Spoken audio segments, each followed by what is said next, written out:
Hey guys, it's Delora Dabbles here, and today is day 22 of Ethany's 31 Days of Tarot. This is top 5 tarot decks of the last 10 years, which for me is quite redundant because I only started doing tarot really in earnest last year in 2019. So I don't really have any tarot decks that I really used before then and actually knew what I was doing with them, right? So for this day, I kind of want to talk about like my top 5 crystals, and perhaps I should have gotten them together first. Alright, here we are. I've got my crystals assembled, and I'm not going to say this is my favorite amethyst, and this is my other favorite amethyst. I'm just going to show you guys all my amethysts, right? And I also, while I was walking over here, I was like, wait, I feel like I'm forgetting someone. I'm forgetting someone. My Super 7 stone. I really do like the Super 7s or the Sacred 7s. Where's my other one? It's in my box here. Somewhere. Actually, no, it's actually in a garden right now. I like to have crystal gardens throughout my house. Just some Himalayan rock salt. Now, some rocks, crystals, and whatnot, you don't actually want to put in your salt. So when you're making a crystal garden, make sure you have one that's got like sand in it or something. But anywho, moving on. This isn't a crystal lesson. So we have quartz first. This quartz my mom actually just gave to me. It's so gorgeous. So gorgeous. Let me see if I can get it in the light. Lots of points on it, you know, and then this big one here. Like, the minute she handed me this, I was like, yes, thank you, Mom. Oh my God. Look at this. My other quartz is actually an celestial quartz that I just got, but I wanted to include it here for these purposes. This is the pretty side. This is the jacked off kind of jacked off. That's not what I meant to say. This is the kind of like broken off pieces, the broken off side, and this is the kind of pretty side. You can look up all kinds of cool stuff on celestial quartz, but something really cool that I think is that its natural finish is matte, but its broken finish is very shiny like quartz. But the unbroken parts feel matte. It's got all kinds of little broken pieces and stuff, and it's really cool to look at. If you're into scrying, I'm sure that would be like the best thing for it. Next, of course, we have amethyst, which is a kind of quartz. This is actually a phantom amethyst. I'm not sure if you can actually get to see that. Wait. You see that little holographic, like, thing inside? Right there? That's the phantom. Oh, I can't believe that showed up on camera. I'm so happy. And then I have this rather nice little geode with a big piece of, like, clear quartz here. And then my pretty stuff. It's got cement on the sides and bottom. And this was only $25 in my witchy shop. I was like, what? So I can lay it this way. I can set it this way, or I can set it this way because they cement it around the geode. I do like to set it this way and charge things on it because it's got this nice cup to it. But it also looks really great just displayed on the shelf like this. And like I said, I'm an absolute whore for amethyst. And the reason why I really like the phantom amethyst so much, and I didn't even realize it was a phantom when I bought it because this is one of the first crystals I ever bought. Phantom amethysts help you get in touch with who you were always meant to be. Like you're kind of like not true self, but like your plan, the plan for your life. Like, and some people don't believe that we have a plan for our lives, but I feel like we have a loose plan. We all have a loose kind of blueprint kind of like what our life should be. And like what our purpose in life kind of is, you know. So if your purpose is to serve others, you could be a waitress like me. You could be a shaman. You could be a doctor. You could be a nurse. You're still serving people and helping them, right? Still serving people. Next is Labradorite. Of course, as a witchy woo-woo person, I have Labradorite.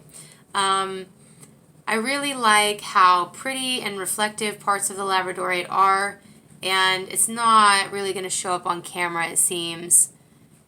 Yeah, I'm checking all of the angles. It's not showing up. You'd have to be like in the light a little bit, I guess. Anyway, This pyramid one also has a very nice reflection to it on certain sides of the pyramid. So really, really pretty, that one. I do love my Labradorite for learning new things. It's one of my favorite study stones, actually.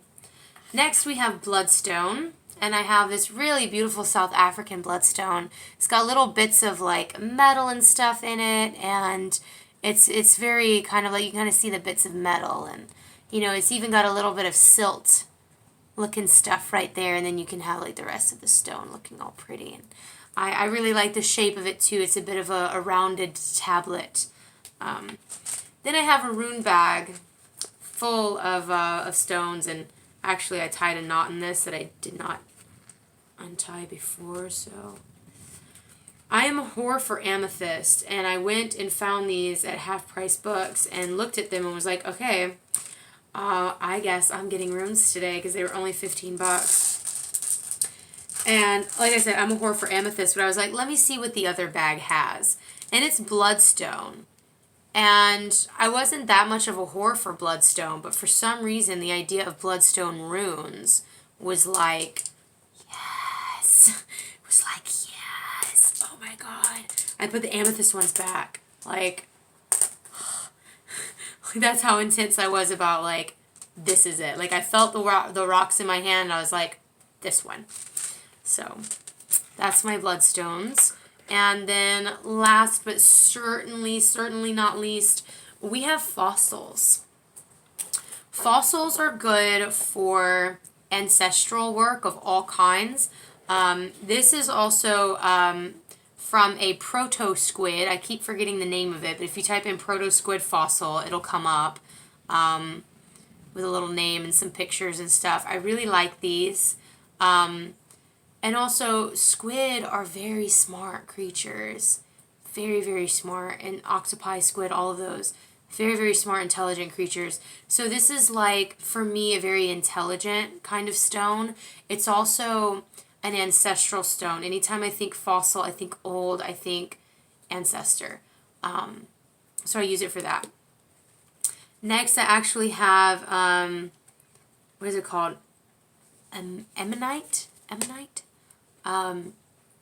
Fossil. This one has actually been broken and glued back together. As you can see, I just got this from my trip to Mobile. So like it was broken here, here, and here, and they just glued it all back together. And because it was glued back together, I saw that it was, because like these are like $75, sometimes over $100, but it was glued back together. And I was like, oh, how much is that one? The broken one. And they go, let me go ask the manager. And the manager's like, she'll give it to you for $25 because it broke. It broke the other day. I was like, I'll take it. Because, like, for me, you know, I might not use this in a spell. But for me, my crystal collection isn't just for woo-woo kind of interaction. It's a collection, you know? Like, I like them. Even without any woo-woo properties to them, I like to look at them and see them. And this fossil right here actually turned into pyrite. So it's not like a crystal at all. It's like, well, I guess pyrite is a metal crystal rock thing. But it's just so pretty, and like I just can't get enough of it. It's so gorgeous. They did tell me to keep it you know, out of the humidity, try to keep it as not humid as possible, which in Houston is pretty rough. So what I actually developed, my mom gave me this black box with this nice, like a jewelry box with this nice piece of fluff in it. So I put rice under the fluff down, fossil, lid, lid, and I really like it. I would like to display it if I ever lived in a desert. But since I don't live in a desert, and I don't want it to fall apart, they said it would disintegrate the longer it's exposed to water. So definitely no water around this. But yeah, those are my top 5 crystals. And I hope that you enjoyed this day of Ethany's 31 Days of Tarot, and that you'll join me tomorrow. And until then, happy dabbling and bye-bye.